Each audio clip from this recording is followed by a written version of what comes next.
غزوہ تبوک کا موقع تھا. یہ بڑی عجیب و غریب لڑائی تھی, بڑا عجیب و غریب غزوہ تھا اللہ کے نبی کی زندگی کا.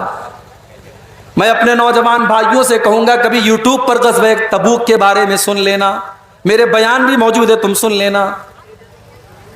غزوہ تبوک کے بارے میں ہر نوجوان کو پڑھنا چاہیے, سننا چاہیے. گرمی کا موسم تھا, کھجوروں کے پکنے کا ٹائم تھا, اور مدینہ سے 600 کلومیٹر کا سفر طے کرنا تھا. سواریوں کی قلت تھی, پیسے کی قلت تھی.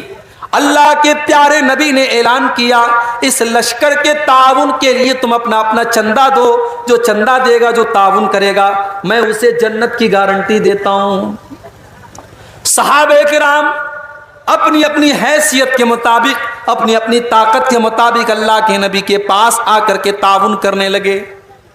کچھ صحابہ غریب تھے, مزدوری کرتے تھے, وہ اوور ٹائم کام کر کے, رات کو کام کر کے, جو رات کی مزدوری ہوتی تھی وہ لا کر کے 1 مٹھی یا 2 مٹھی جو لاتے تھے اور اللہ کے نبی کو دے دیتے تھے اور کہتے تھے اے اللہ کے نبی میں غریب آدمی ہوں, یہ 1 مٹھی جو لے کر کے آیا ہوں, یہ 2 مٹھی جو لے کر کے آیا ہوں, اے اللہ کے نبی یہ میری کیپیسٹی یہی ہے, میری طاقت یہی ہے, آپ اس کو قبول کر لیجئے. اللہ کے نبی بڑی خوشی خوشی قبول کر لیتے تھے.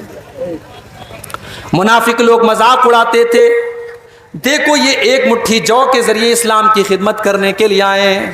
اللہ کے پیارے نبی کہتے تھے او لوگو میرے ان غریب صحابہ کا مذاق نہ اڑاؤ. لو انفق احدکم مثل احد ذهبا, تم احد پہاڑ کے برابر بھی اگر سونا خرچ کر دو گے, میرے ان غریب صحابہ نے 1 مٹھی یا 2 مٹھی جو دیا ہے تم اس کا مقابلہ نہیں کر سکتے. اسی میں کچھ غریب صحابہ اللہ کے نبی کے پاس آئے. اے اللہ کے نبی ہم بھی آپ کے ساتھ غزوہ تبوک میں جانا چاہتے ہیں. آپ نے پوچھا کیا تمہارے پاس سواری کا سادن ہے؟ اے اللہ کے نبی ہمارے پاس سواری کا سادن نہیں ہے. آپ نے فرمایا میں تم کو لے کے نہیں جا سکتا, ہمارے پاس سواریاں محدود ہیں, ہم تمہیں اپنے ساتھ لے کے نہیں جا سکتے. تمہیں اگر چلنا ہے تو سواری کا انتظام کرو, ورنہ ہم تمہیں لے کر کے نہیں چل سکتے. وہ بیچارے غریب صحابہ تھے, ان کے پاس سواری کا سادن نہیں تھا, اونٹ نہیں تھا, گھوڑا نہیں تھا. وہ پلٹ کر کے جانے لگے. جب پلٹ کر کے جانے لگے ان کی آنکھوں سے آنسو بہنے لگے. انہوں نے نبی کے سامنے اپنے آنسوؤں کو ظاہر نہیں کیا.